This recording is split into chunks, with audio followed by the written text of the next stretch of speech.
But you hit rock bottom, you can't go any lower. So all you can do is go up from there. So Woo! then you gotta look at it from that standpoint. You gotta look at everything from the bright side. So pick yourself back up and just start trying to like slowly get things together. What's up, everybody? The Front Porch Chronicles. I'm your host, Clint Foshee. Today we got on a giant. I'm gonna have to check out the notes. This man has so many accolades, I can't even remember it. From Super Bowl champion with the Ravens, University of Miami, the U legend. He dominated the NFL trenches, then went on to become a Grammy nominated co-producer, the founder of Let's Chat, Lifestyle International Realty, and now he's doing B Major Foundation, a nonprofit that focuses on mental health, youth empowerment. Man, thank you so much, bro. You got more things than me. I got 5 kids, 3 businesses. I didn't think I could be beat, but you got me beat. I appreciate you coming on. Well, thanks for having me. I just try to stay busy and kind of like, pay it forward. And like, I was blessed, so I try to help bless others. Iron sharpens iron, and I can and admire people who want to put out those good vibes. Taking it back to your roots before the Super Bowls, before the Grammys, the businesses, take us back. Where did you grow up and what type of kid was Brian? I grew up in South Jersey. I was raised as the only child. I have other siblings, but I was my mom's only child and my grandmom's only grandchild. So I was raised in South Jersey, which was Woodbury, New Jersey, by Cherry Hill, Camden, New Jersey, close to Philly. Yeah. I was social. I grew up. I started off wrestling. I think that was my first sport. My mom had me play, and that was kind of teaching me discipline. And then later on, I think around fourth, fifth grade, I started basketball, and I was to learn to work with others. Back then, when you were a certain size and a certain age, I was big for my age, so it was like I couldn't play football until I got to high school because there was like age and size, like weight requirements. Yeah. I always was like, if I was 9, I was supposed to be playing with the 12-year-olds type of things. I had to wait till high school, so I didn't play football until ninth grade for the first time. Wow, that's crazy. My 7-year-old just started wrestling. How do you feel wrestling transitioned over into football? It just teaches you how to like, I don't know, be like aggressive, but then also like be competitive because it's only you and one other person. So it's like if you lose, it's on you. So it gives you a competitive edge too. And it teaches you discipline. And then I feel like that's what mom had me do it for. And then later on, it was like me being raised as the only child. It's like, all right, let me put him in sports where he has to work with other people to know he knows how to work as a team, which I feel like that helped as well too. So I mean, at this point in my life, I've done nothing but been a part of a team my whole life, and I got to the point where in the college and the pro levels, I've been on successful teams that made it to the highest point, where it's national championship and Super Bowl. So I know what those look like too. Yeah. Taking it back, how did your household feel emotionally with you growing up, being an only child? With me, how I feel. It wasn't much in the household because it's only me and my mom, so it wasn't really much in the household. She worked a lot, had a lot of company, so like I knew how to host. That's why people kind of like my energy because I knew how to host and make things fun. While my mom's at work, my house was the house to go to after school. Everybody's there. It's like, okay, everybody needs to leave by like 6:20, 6:25 because she gets home at 6:30 on the dot. It was like the fun party house, and that kind of carried over into my, college years and everything. Just always knew how to entertain and make things fun, out of nothing. So that became part of my personality. Who was your biggest influence growing up? Growing up, I mean, work ethic. You watch your mom. I feel like my dad was around too, but he didn't live with us. But I watched my mom more, so I watched her work ethic. So I'm a kid who grew my shoe size. So when I was 10, I wore 10 all the way up to 18. So each year you had to get new clothes. So she had to work like more than one job. She had the main job. She worked at the Claire's Casino as executive secretary to the vice president, but then she also would have part-time jobs where she worked at, like she carried change at the casino on weekends, or she sometimes had 3 jobs on the holidays, where she would work at a store called Lane Bryant in the mall. Just because I was constantly growing, I had to constantly get new clothes and new shoes, new things. So I wasn't a cheap kid. Luckily, I was able to pay her back later on in life. I got 5 kids, so believe me, I know it's always push and pull. They don't want no hand-me-downs in these days and Well, I times. couldn't have no him. Yeah, I I was the know only it. That's what I'm child, and saying. then and then every year I've grown everything. It's like nothing I can have from last fall is going to fit me in next spring. Like so, it has to keep being stuff. I think that's probably why she glad she just stopped at me because it's like she couldn't afford another me. Gerald was working three jobs on the holidays, so it's like, nah, this is enough. You know, you started high school football in high school. When did Mhm. you first realize you were different on the football field? That didn't happen until college, honestly. Where I came from in South Jersey, because you got to remember, I came, out of high school in '97, so the internet wasn't big where they could scout. Like people had to really hear about you and come to where Yeah, you were. Just so happened, someone sent the video. We had a running back that was a year behind me, and he was really good. Someone, don't know who this person is to this day, sent the VHS in to the University of Iowa, and they were like, "Hey, we have this really good running back in this area. Y'all should check him out." Just so happened on the video, you have me. They're like, "Okay, we see the running back, but who is that?" And it was me. So when they came to see him, they were like, we also want to meet Bryant McKinnie too. And then it was after the National Signing Day, so they were like, we're out of scholarships, but he's never. I played defensive end in high school. And they were like, well, he's yeah, never played defensive end. We can send him. We have a relationship with a JUCO that's 2.5 hours away in Scranton, Pennsylvania, called Lackawanna. We can send him there 2 years, learn how to play left tackle, and he signed a letter of intent. As soon as he finished there, he comes straight to Iowa. They met with me. I was like, okay, get it, free education, give me a scholarship, go to the JUCO for 2 years, and I'll come to y'all. So it was like, if I can further my education, that's cool. You know what I'm saying? So in my yeah, mind, still not thinking about football because nobody in my area. I feel like the last person in my area was like in the '80s who went like pro. So that wasn't yeah, something that was happening a lot. I went, I did it. I had to gain weight. I was only like probably like 245 leaving high school, yeah, and about like 6'7". Had to put on weight and didn't really have a real weight program. So my O-line coach, I would go home after practice. I didn't lift with everybody. I would go home after practice, do my homework.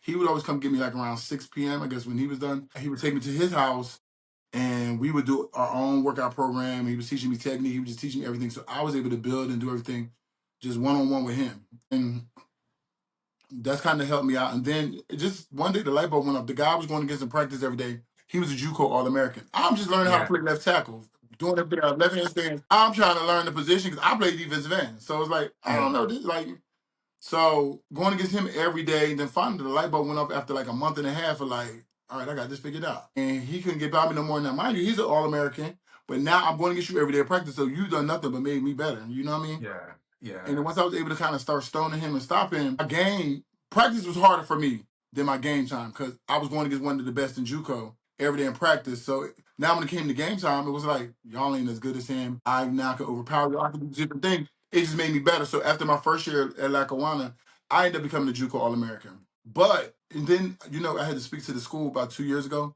and they yeah, were like, and I never thought about it, but they, one of the guys was like, so you never played this position before, and you come in one season, you end up being by the end of the season being the JUCO All-American. And I was like, you know what? I never thought about that, but yeah, right. That's what happened. So became a JUCO All-American, but then in that off season, when the season was ending, Aiden Fryer was the head coach at University of Iowa. He retired. So now that he yeah, retired, the whole staff is gone. My letter of intent is now gone, and now schools could talk to me. Prior to that, nobody could talk to me. yeah, So look at the time of that. My first year, after my first year there, he retires. I made a name for myself in that first year. And now the floodgates are open and now people can inquire and talk to me. So that's kind of what happened. Like Iowa, the new regime came in and they were like, oh, well, we'll honor it. But it was like, I don't know y'all. I'm not even familiar. Like, I'm not familiar. Y'all are the ones who stepped here. I have no clue who you guys are. So I'll just take my chances and see what's out there, and if, we build a rapport, then okay, but I'm gonna yeah, see what's out there. So like Clemson, you had a lot of different schools sending letters and things like that. And I'm like really just like reading them. And then I remember specifically my second year, um, everybody's like, oh my God, there's somebody from the University of Miami here. Who are they here to see? Because it was me and two other guys who were really like my second year who were really like big. So yeah, I didn't know who they were there to see, but it was me. So they called me out of class and called me down to the office, and Art Keo was in the office, and they're like, "This is Art Keo. He's here from the University of Miami. He has this area. He's seen your film. He wants to meet you. He wants you to come take a visit." And we talked, and I was like, "Okay, cool." Offensive coordinator, he went to Arkansas, yeah, so I think he was putting in their ear too about me too, because Arkansas was on me heavy too. So those were two visits that I did take. I went to Syracuse. I did go to Rutgers just because I'm from Jersey. yeah, So it really came down to Miami and Arkansas. I had a good time in Miami, but I had kind of got sick a little bit too because the weather changed. I went in like November, so it was like cold up north. Down there, it's hot. I don't have summer clothes. I had to get a second, and then it kept me out to like 5 in the morning. I had to be up the next day at 9 a.m. to walk across campus because everything closes later in Miami too. So I'm like, I barely got any sleep. Now you got me up the next day walking around campus like I'm A tired. zombie. The weather changed. I started getting on the weather second. So the second night I didn't even go out of Miami. They're like, "We gonna hit it?" I said, "No, I'm gonna sleep." I ain't barely getting to sleep last night. Y'all got to sleep in. I had to get up at 3 hours later and walk across campus and sit in all these meetings, like tired. So when I went to Arkansas, I had a good time though, and I was like, what's crazy is I feel like I enjoyed my trip more in Arkansas. So now it became like Arkansas to Miami. You know, my office coordinator is like, yeah, yeah, yeah, Arkansas. My head coach is like, who? And then my mom, and he must have called my mom in too. They're like, Arkansas. And then my mom started running down all the people who went to like Miami. And then my dad calls me too. Was like, if you don't go to Miami, like when they started naming the players, cause like Jerome Brown was a big fan of his because he played for the Eagles, Yeah. so that was the team. I'm like, oh, Jerome Brown. Then Warren Sapp, Warren Sapp, and then Michael. I'm like, I didn't realize all these people went there. And then they was talking about the graduation rate, and that kind of changed my mind a little bit. Like, yeah, it makes more sense for me to go to Miami, and I ended up going to Miami. Yeah. I, And so I I lived. ended up the season being a JUCO All American again for my second year, and Yeah. I ended up going to Miami. I love my brother. We lived in Arkansas for a year. My brother was all state in Arkansas. He played the All-Star game at University of So Arkansas in Houston this Nutt state. was the coach at the time Yeah, yeah, when I yeah, went on my yeah. visit.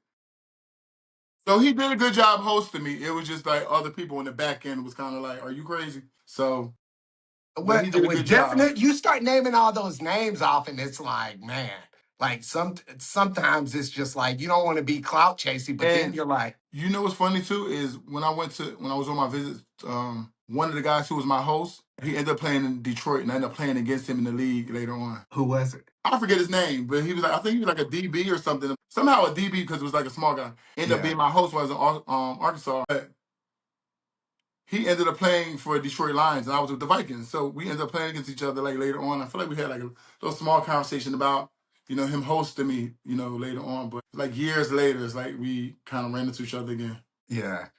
Well, It was crazy. I don't remember his name. That's crazy. when you got to the U, I'm sure there was culture shock to say the least. Because New But York is a little more conservative.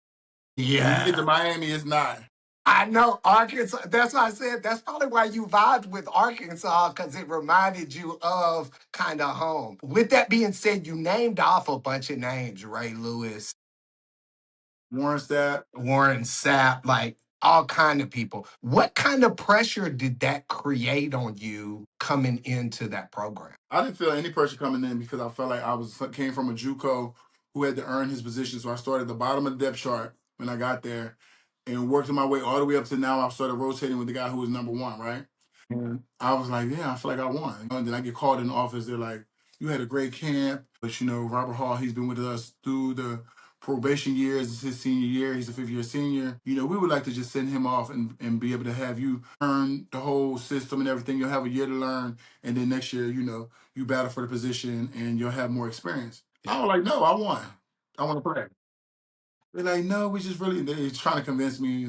So I eventually gave in and I was like, okay, I'm ready to shirt me then. I redshirted. But my goal was to come in there and try to play right away because that was the mindset of the classmates I had come in. Clinton, everybody was like, we want to take somebody's job. Like, that was our mindset. So that group that I came in with, it just was a good group of people who we weren't worried about waiting our turn. We're gonna push you to be better because we come to take your job. So if you now have to raise your level up, because if you don't, I'm coming to snatch your job. So you redshirted that first year. What did that second year look like? Did you have intentions like, hey, you know what, I'm starting, or were you like, hey, I feel like I still have something to prove? Well, I had to make sure that I had a position, so I Yeah, still had to go out there with the mindset of let me solidify and lock this down now. That no one else will be this will be unavailable for the next 2 seasons while I'm here, and that's it. And I just feel like I was able to do that with my play my junior year, and after my junior year, I became an All American, yeah, all Big East and everything. So it's like it's hard to go into your senior year and after you had all these accolades. How's somebody gonna take the job? You know what I'm saying? Never paid it no mind that I never gave up no sacks. I'm not even thinking about that.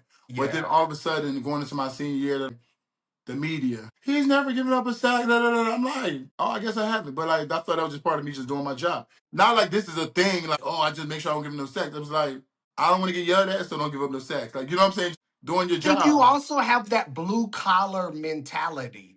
I Yeah, I'm think hard you just working. Yeah, you can tell, like you exude that energy and vibe. Like there's nothing given. I'm gonna go in and take, which is rare, Yeah. especially being an only child, to have that type of Well, that comes back from mentality. like me being a kid, and my mom was like, I asked somebody for like $1 or something, like a neighbor for $1 one time. She wasn't there because the ice cream truck came. Like, don't ask somebody for nothing. Wait for me to get home. So I heard it was like, don't ask somebody for nothing. So then, even as a kid, like if I wanted to get extra money, up north it snows. So when it snows, I get me and one of my best friends, Terry. We gonna go shovel people driveways and we're gonna make money. So now I have my own money. Like, so you always had to find ways to do it on your own. You know what I'm saying? Yeah, And you just kind of don't ask. It's like you just go out here. My motto is I don't wait on opportunity, I create it. So that's what I was. That was one of the opportunities. Where I'm going to create this opportunity to make some money.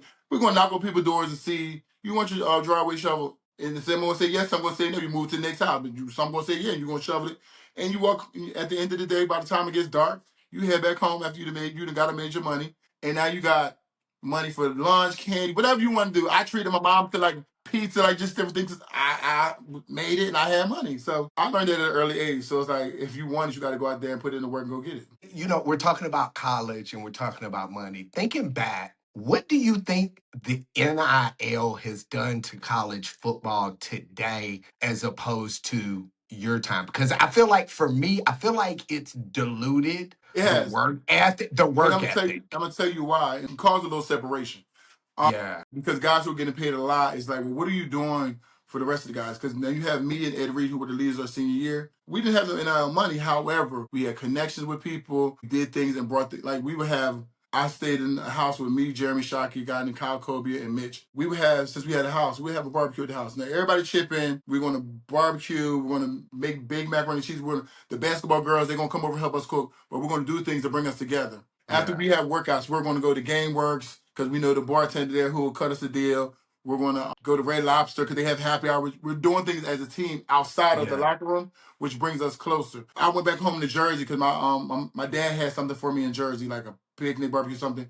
And guess what? Joaquin Gonzalez, Ed Vernon Carey, a bunch of those guys, it was basically a bunch of DBs and O linemen. We all went back, they all came back to Jersey with me and they met my family, hung out with everybody, celebrated, like, you know what I'm saying? So we did things yeah, outside of the locker room to make us connect and bond. So now when we get on the field, that's like our brother. Like, we're not going to let nobody, you're not going to play with them. Like, we can have our little things, but nobody else can come in and try to play. And then we just feel like, we were better than everybody. So it's like, as you go against me in practice every day, don't let him. How you doing that to you? That was yeah, people's mindset too. So with that being said, with us not even really having money, we still found ways to do things together to bring people together. But sometimes with the money, people get their money and they kind of pull back or pull away, and it can cause a little separation. So let me and Ed had that money. We would be having things like every Thursday. Clinton Portis took the. I didn't go because the first time he did it, I missed it. So from there, I became superstitious. It was like, well, we won, I'm not going. But every Thursday, he would take the O line out to eat to I think Flanagan's in Coconut Grove. yeah, Every Thursday, that was the thing. He's the running back. He's taking the O line out to eat every Thursday. That was a tradition. I missed the yeah, first one, and we won that week. I ain't going no more. Like I ain't never going. Like I'm never going. Like I missed it. I ain't going. So I never went, but that was their tradition. They would go every Thursday. So maybe he owed me some back pay for that. But but we did things as teammates to build a rapport outside of the locker room, where a yeah, lot of them have become like individuals. yeah. I can tell, but you can tell now this team has kind of come together because they're working hard. They're giving extra effort. So I'm gonna say a couple years ago, that's how it was. But I feel like this team is a little closer, and you need that closeness from your team to kind of go for it. I even realized that when I got to Baltimore, it's the similar thing, the closeness of the team outside of the locker room as well. Yeah, I agree. I'm a Florida Gator fan, Florida hater fan.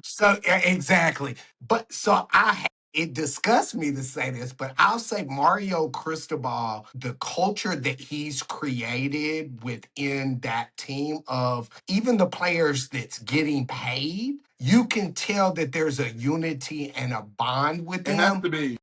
But that in this day and age with the NIL, it's there's very few teams, and that's why their team is special with what they've done, is because they're doing things outside of the box. Yeah, some players are getting paid, but like some players from most other teams, once they get one or two they opt out and start working with a position coach and leave. So I agree. I feel like the NIL is severely diluted. There's no real loyalty. And for coaches, I'm sure it's hard to And the create portal too is like being overused. way overused. And they talk about all these people hitting the portal, but they're not talking about all these People kids who that don't ain't get getting picked up, right, that ain't exactly. getting picked up. And this is something that I talked to my brother yesterday about the NIL. I agree with it because I feel like players need to get paid. But I think there needs to be more rules and regulations, because what's happening is a lot of these players are making decisions because people are calling that aren't agents because there's no regulation. They're saying, "Oh, well, do you think you would transfer if I could get you 5 million?" Then they're shopping these kids out to all these schools, and then they'll be like, "Oh, I can get you 5 million. Go in the portal." Well, once you go in the portal, now the rest of your teammates, the coaching staff feel a certain type of way unless you're just next level. So I feel like they got to do something about it to kind of get it under control. Well, talking about mental health uh, and your foundation post NFL, where you won the championship with the Ravens. You're one of very few players who are willing to talk about mental health, which is something kind of we talked about before, which is something that's major.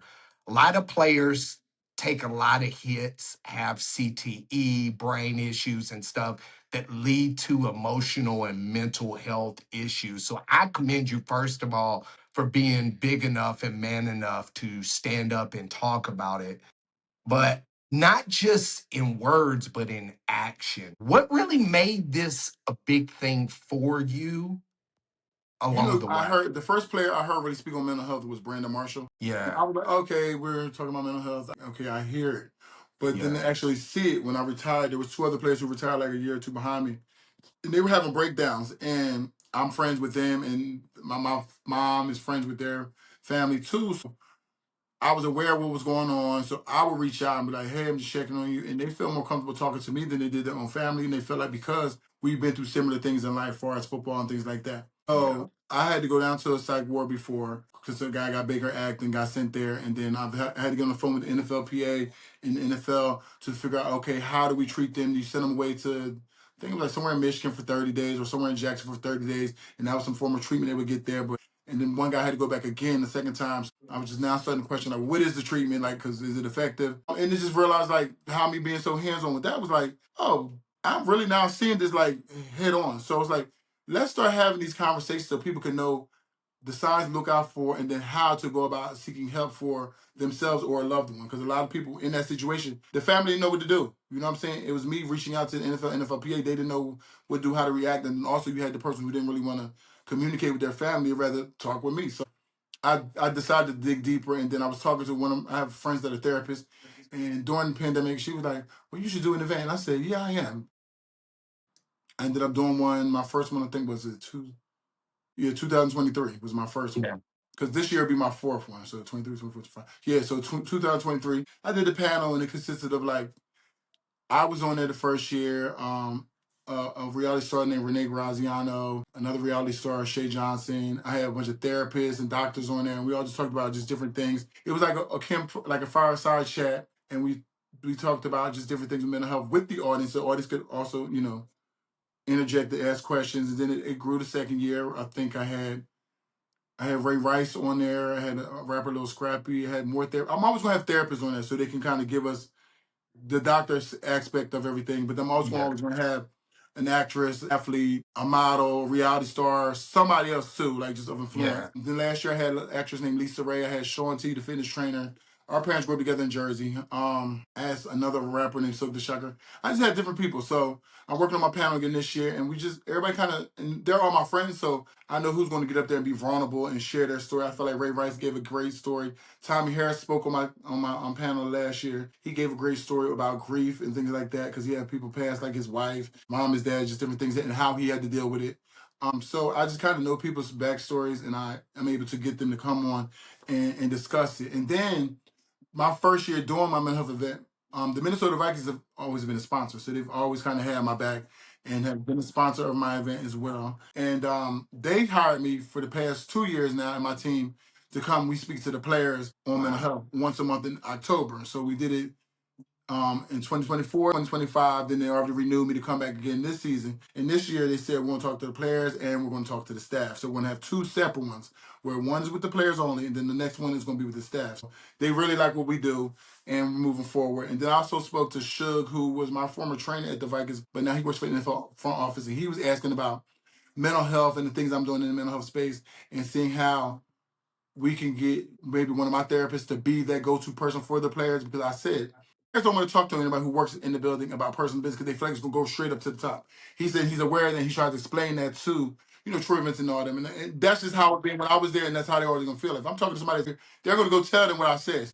It has to be somebody outside. You have to outsource that to somebody who they feel like is more confidential. So we talked about that the other day, actually. So just trying to move forward with that. And then I've done other talks with other companies on mental health as well. So I get booked sometimes to do speaking engagements on mental health. Yeah, it's hard talking to people you work with. So like talking about teams and stuff. And it's important that they see signs and symptoms so that they can get help. But it's like you said, you don't want to talk to people on staff because you know it's their job to go tell exactly what's going on. And at the end of the day, it's a business and they're going to protect their income. How did the league handle mental health why when you play? It was just kind of becoming a thing then. Like towards the end of Yeah, my career, that's why I say like Brandon Marshall was one of the first people I heard on interviews speak about it, but yeah, it wasn't as big as it is now. Because now they have mandatory sessions that they have. That's why they hire us to come up and speak. Well, it's a little more mandatory. It's a little more pushed to the forefront now. At the beginning, it was just kind of developing in 2010, 11, 12, 13 when I was playing. It was yeah. like kind of developing. We're starting to talk about it more, but now it's here. And everything is about people's mental health and how you have to coach these kids too. You can't yell at them because they'll shut down. So like you have to kind of figure out a way to kind of get around it. This era of coaches can't yell at kids like they did with my era. Now you have to know how to talk and have a conversation and just have them understand, because you don't want the player to shut down and all of a sudden they're not operating well because they didn't like the way you talked or they couldn't take it. So it's different. And these kids are built different. I've got a 21, 16, 9, 7, 5. And I know with my younger group of kids, I have to discipline them different than I did my older child just because emotionally, these kids don't know how to process certain things. And it comes from generational toxicity most of the time being passed down because we're not taught how to deal with, mental health, emotional health. Especially as men, we're not taught to talk about things or work through things. So we Mm. hold on to these things and they come out in negative traits. What would you say to somebody that's listening that feels alone? That's a good question, because you know why? A lot of people who come to my events, they feel like they're alone or they're the only person who went through it. And in my very first event, which inspired me to keep going, Yeah, I had a friend who I was close to who she always looked happy and I didn't know. And then when she came to my event, she was like, oh my God. The next day she told me everything that she was going through. And I'm like, I would have never known. Because she felt like she was the only one going through it, or she's the only one who ever been through it. But when she sat there and listened to everybody else tell, somebody had a similar story to hers, but they also told how they got over the hump. And it yeah. kind of gave her the inspiration, like, oh, okay, so this isn't going to last forever. And a lot of people feel like that's part of depression. They feel like they're alone. So they just want to lay there and just kind of, you got to get up.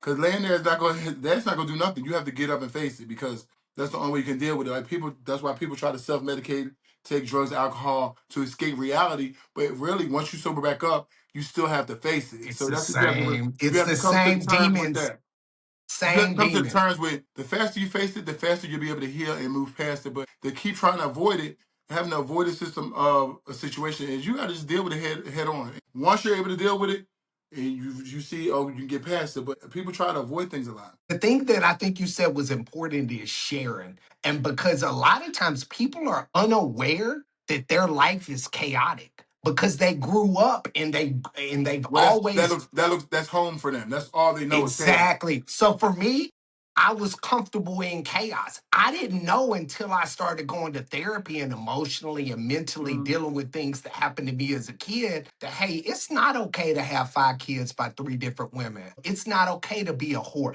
Like, I didn't medicate with drugs or alcohol. Women were my thing. And right. that was because in my mind, I wanted to be needed and wanted. And so I was looking for Well, external validation. in psychology, is the two, you said the two things that people desire the most is to feel needed or feel wanted. So those are the two things that people desire the most. They either want, you want it both, but you either Yeah. want to feel needed, like somebody needs you, or you want to feel wanted by somebody. So those, that's the crazy thing that you said both of them. But yeah, that's the two psychologically wise, two things that people crave the most. And I had to look in the mirror. I went through my second divorce. It was 5 years ago. I'm old. I'm 48, but I was 43 years old. And I had to look in the mirror and I was like, something's not right. Like me, this is me. Something's not right with me. I could see my face, but it's not my soul.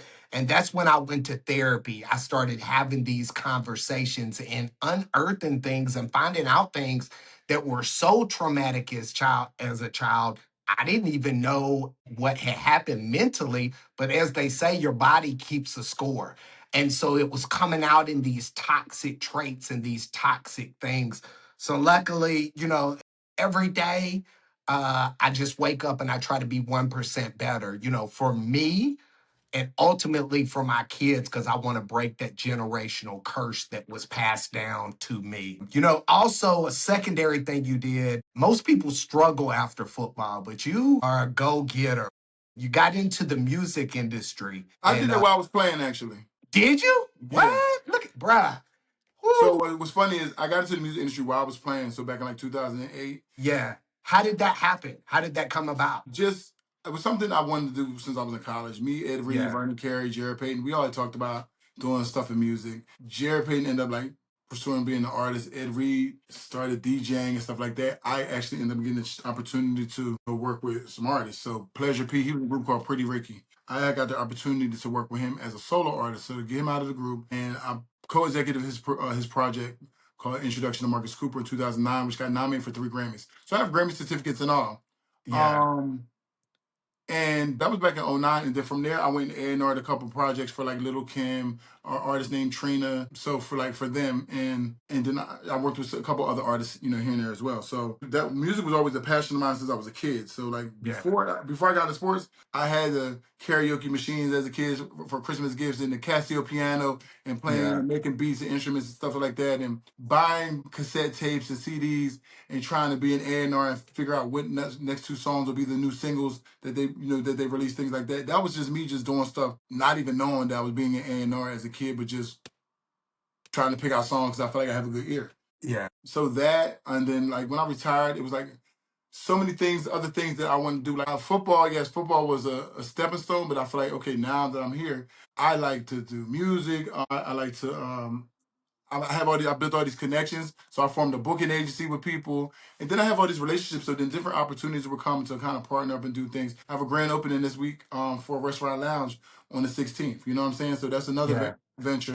And like I told you, November 6th in Atlanta, I opened up the brokerage. And then since 2017, I've had the company Let's Chat. I'm the COO of Let's Chat, where we do language translation in real time based off your device setting. We've done the subtitling for NFL for like 3 years. That's why you see them expanding, going to Brazil and all these other Wow. English speaking companies, probably based from using us, because we do the subtitling. We were doing the subtitling, but now when they left from Game Pass, they're over to NFL Plus. We have to now have that meeting to get over to NFL Plus so we can continue to do. So this season we're not doing it, but so next season we'll try to get back over to continue to do the Yeah. subtitling. So I just put myself in just positions to continue to just grow and just tap in and try different things. I mean, started with music, then I'm in the tech space now. Now I'm in the real estate, so now I'm like, How did the Let's Chat thing, how did that start? being in the right place, the right time. Escaping a hurricane here in 2017, I ran out to LA. Like, I'm gonna go out there. I was always going out there for a friend's birthday. We share the same birthday. I said, well, I'm gonna come out early. It's a hurricane coming, so I'm gonna come to LA early. Stayed out there for 2.5 weeks. Ran into these guys, Matthew and Jordan. And Jordan's the creator of it. They were shooting a music video. Flo Rida was shooting a music video at Jordan's parents' house. And he was trying to explain to Flo and his nephew their product. Flo's nephew, they call him nephew. His name's Colin.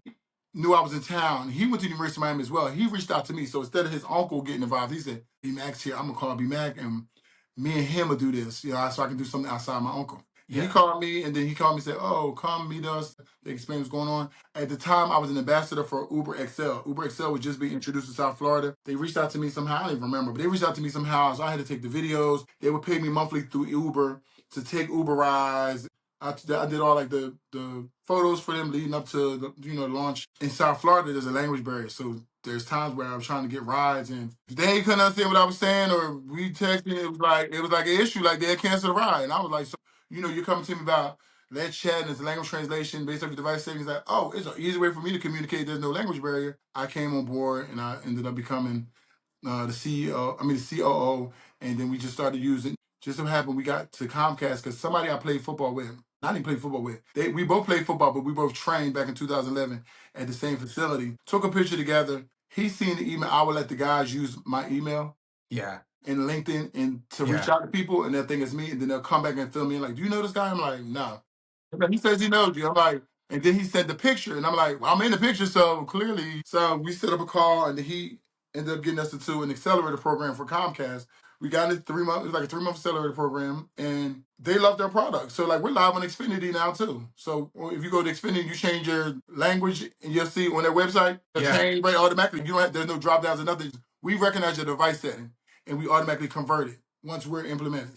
We're live on Xfinity. We're supposed to get because there's a bunch of companies under Comcast. Yeah, the umbrella. We're supposed to deal with Golf Now and Universal and all this other places too. So we're still working with that. But then we've also do like Bojangles, McDonald's, Coca-Cola, like those companies as well too. So we're out here moving around too in the tech space. Definitely on over like 600 different car dealerships. So, and we keep the data, so we let you know who's actually coming to your site, because you might be marketing to the wrong people, assuming this one, but like, no, actually, this language is coming here the most, so now you know how to market to. So we do a lot. I like that, and language is a big thing. I know here in Southern California, especially, you have so many different. It's hard enough for them to understand English, and my Southern English on top of that. The struggle. So Jordan and Matthew is based in Calabasas. That's where they're from. So they're out there in California. Yeah, so that's not. I'm in SoCal. I'm in Costa Mesa, so about a 45-minute drive. So I know exactly where it's at. You also got into real estate. I too do real estate, as we kind of talked about. You're the owner of Lifestyle International Realty. What made you get into real estate? It kind of just fell in my lap. Yeah. There was George and Sherry. They because they're my partner, George, Sherry, and then I brought on Talia because she's based in Atlanta, so she really runs the Atlanta office, and we go up there a few times, out the month to just check on everything. So they were looking. They have a bunch of offices here already in South Florida, and in Florida in general, it's like 30-something offices here in Florida. And they were looking to expand in Georgia, and they needed somebody who had relationships and ties to Georgia. And I have a lot of friends. I have a lot of connections there. So I knew somebody. Who was a top selling broker, and I just brought them all together. I'm the connector. I brought everybody together. We all partnered together, and we just opened up one because they didn't have any offices in Georgia. They have offices in North and South Carolina, New Jersey, Dominican Republic, Puerto Rico, Denver, and then we're looking to also grow in, that's what I said, Texas, Vegas, and LA. And they have New York. They have offices in New York too. Wow, that's big. What do you feel like, this ties into money, but what do you feel like a lot of athletes make a mistake with their money? I think a lot of mistakes are made because a lot of people try to rip them off. That's where a lot of money gets missing, is hiring the wrong people. But sometimes you end up with shady people, I guess, or just they put you in a bad situation with bad investments. I don't think a lot of these guys are overspending. I think a lot of guys have been ripped off in the past. 100%. I know a group of guys who invested into a casino or something that it wasn't real or something like. So it's a lot of that.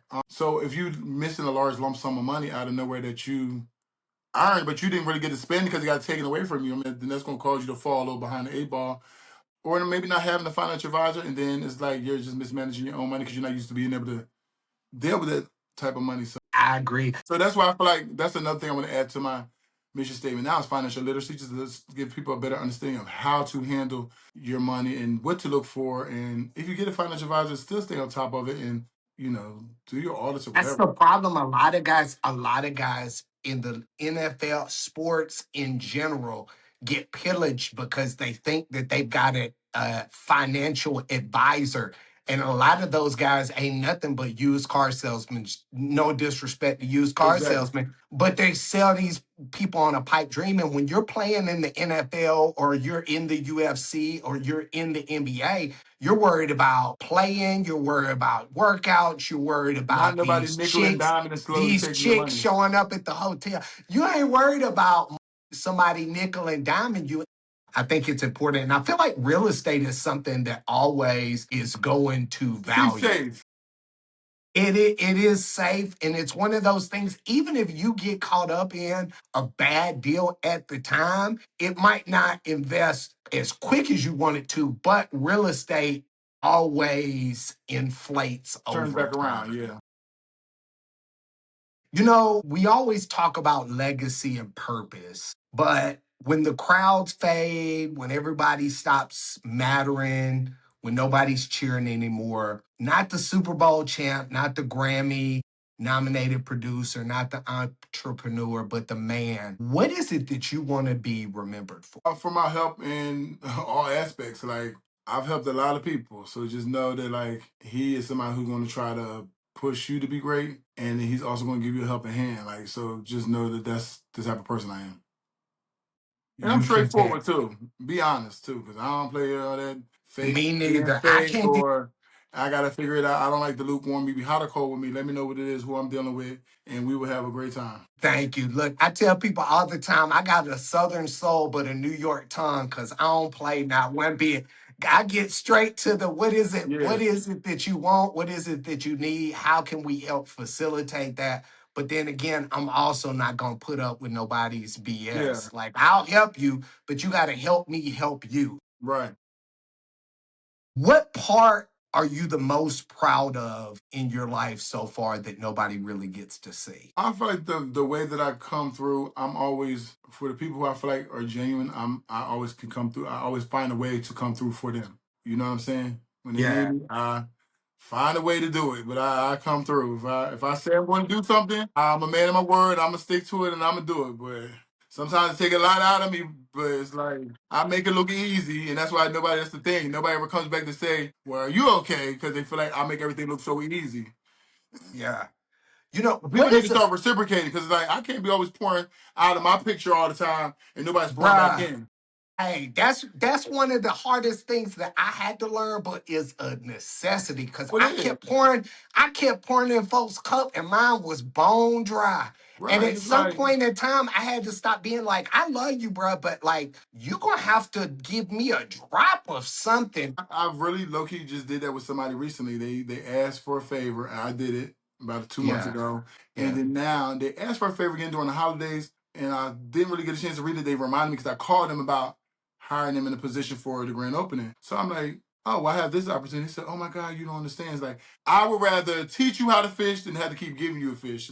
Because now you're taking the fish out of my bucket. How about I'm gonna teach you Exactly. how to fish and you go get your own Thinking so I I can got too save many mine. kids. I got too many kids already pulling out of my Right. basket. So I So need all what little bit of fish I yeah, do so get. it's I like need. I felt better being able to do that instead of me having to keep giving them because it won't stop. You'll keep every time. Oh, he gave it the last time, so let me come. Don't keep coming to me. Let me put you in a position where you can get your own. Yeah. You ain't got to keep asking me because if I can't come to you and do it, don't feel like you can keep every time and then not repaying me either. Like People we would can't do take that. advantage. You Right? know, We can't do that. what's a fear that you carry that most people don't expect from someone who's accomplished as much as you have? A fear. I don't know. I don't really like because I don't look at nothing like it can't be resolved or solved. Like, you know what I'm saying? And so it's like it'll be a moment of I have to figure it out. I'm so reactive. As soon as I see it, it's like I go straight to the solution. You know what I'm saying? I don't live Yeah. like the problem is a lot of people live in that space and that's why they fear it. I don't have time to fear. I'm an optimist too. So it's like I'm not really in my mind, it's going to work out. Let go and And let that's the way I God. talk to myself, and it's very important how you talk to yourself. So I feel like that's probably why I don't fear too many things because it's going to work out. It may take a little time, may not be on my time, but it's going to work out. Like I'm not sitting here like That was the biggest flying thing down that the road. that's the biggest thing that I had to learn. I had no control as a kid. And so, like, for me, I felt like I had to control. And so I would stress out. But like how you But said, what did the stress do for you? Nothing. I Right, had that's to what I'm learn, saying. let go. I had to learn to let go and let God. Whatever is gonna be is gonna be. I can control Clinton and that's it. I It can't ain't meant. It's control not meant for you to nobody else. control everything. Exactly. Thank you. What is it that gives you peace when everything gets quiet? What gives me peace? What do you mean when everything is quiet? Like when you're by yourself. When it's quiet, you're by yourself. You ain't got the phones ringing. You ain't got like all of these business, all these That gives me ventures. peace because I ain't got to talk to nobody. I'm at peace. I ain't got to talk to nobody. Nobody bother me. Nobody asking me to do anything. I'm at peace. I said, look, Leave I me said alone. quiet. I said quiet, and I could see that light bulb go off. Like you was like, what's quiet? You know, I do. I get up early. Like I get up between 6:30, 7:30 in the morning because that's my window of ain't nobody gonna call me till about 9:30, 10. I get a lot done in that period of time. Then it's like, okay, people gonna start calling, whatever. Yeah, just leave me alone. Saying, I'm just look. People already expect me when they see me in person. I'm always an energetic, lively person, but I also need a time to recharge. So it's like, don't wear out my social battery all day long with just hoping. So I value those spaces where I can be at home by myself. I can be reading up on something. I can be returning the email, but I'm at peace. I'm not being bothered. I don't have to exert extra energy trying to make everybody else have a good time or whatever. I'm an empath too, so I can feel when somebody energy off and I'm trying to raise it and all that. Or I can feel like when I want to be around this energy, just sometimes being left alone, let me just recharge. Bro, we're so much alike. It's crazy because I'm the same. Like I'm a giver. And like I've always been a giver. And Yeah. like now, like dating is the struggle is real because like I have to tell females when I date, I'm like, look, here, I gotta tell you from the beginning. Mm-hmm. Everybody thinks I'm this bubbly, super, Me like, oh, too. yada, yada, yada, all the And he time. thinks all the time. Bruh, and they just don't know. Like they'll be like, "Oh, we got front row tickets to the," and I'll be like, "Man, I'm staying home. I want to That's me. Like, sleep. I'm okay. You know, I'm okay with just being in the house.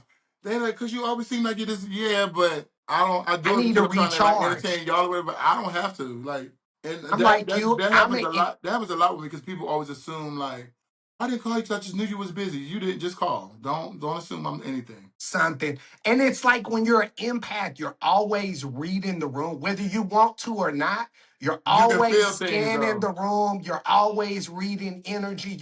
And so by the time I get Because energy don't done. lie. Thank you. Look, that's why. Look, the after like when I go to UFC fights, whatever. After they'll be like, "Oh, we're going to the after party," and yada. I'm like, man, I'm going to the hotel and going to bed, Babe. bro. I can't. All of that noise and all of the energy and all of that stuff going on at Yeah. the same time. My mind, once I get done, my battery is on zero Done. Yeah.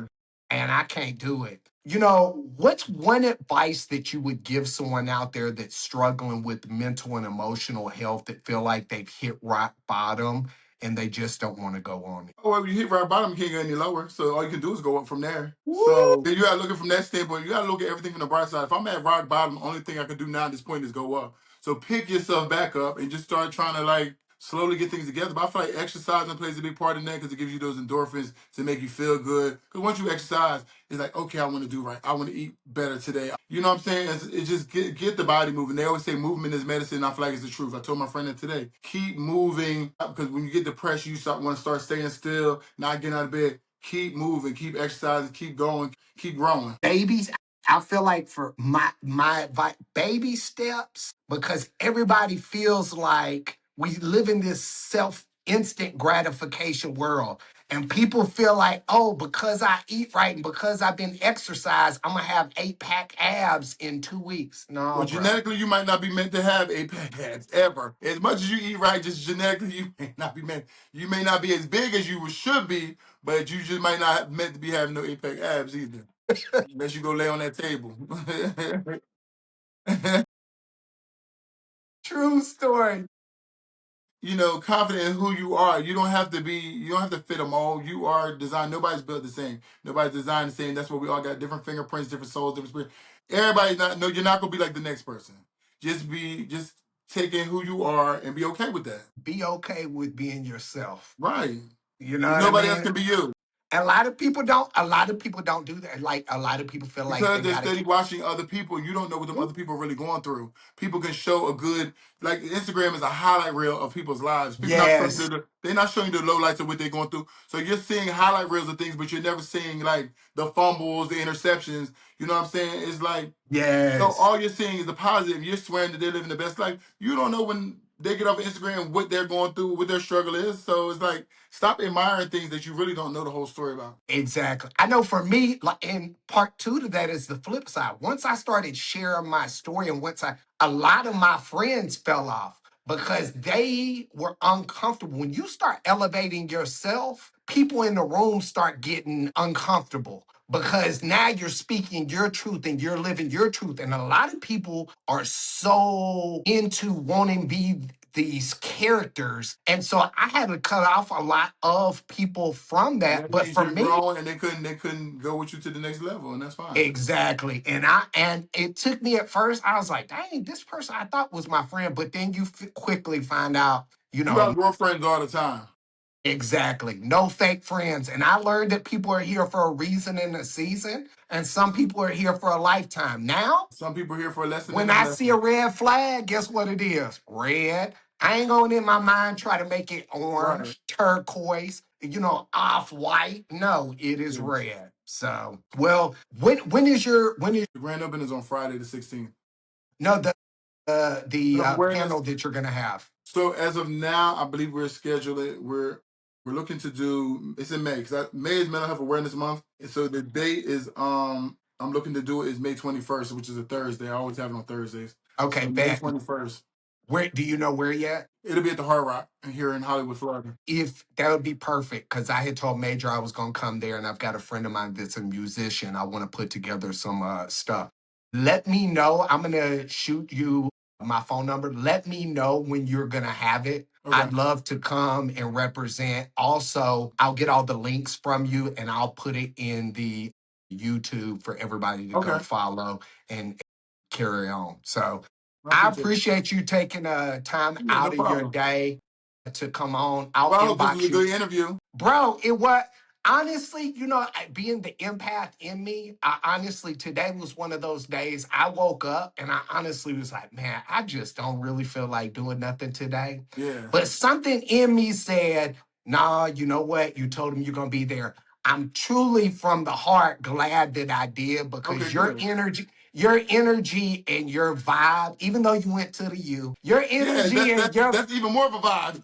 your energy and your vibe is something that I feel like is such a light to the world needs. Yeah. And so it's an honor, not all of those accolades and that stuff, but just to be able to share a conversation with you. And I look forward to being able to help you with anything that you have going on. And I'll always be here to help. I appreciate I you from the appreciate it. heart, from the Thank heart, you. I bro. appreciate it. So I appreciate you. Have a good rest of your Okay, Sunday. you too. All right, brother. All right.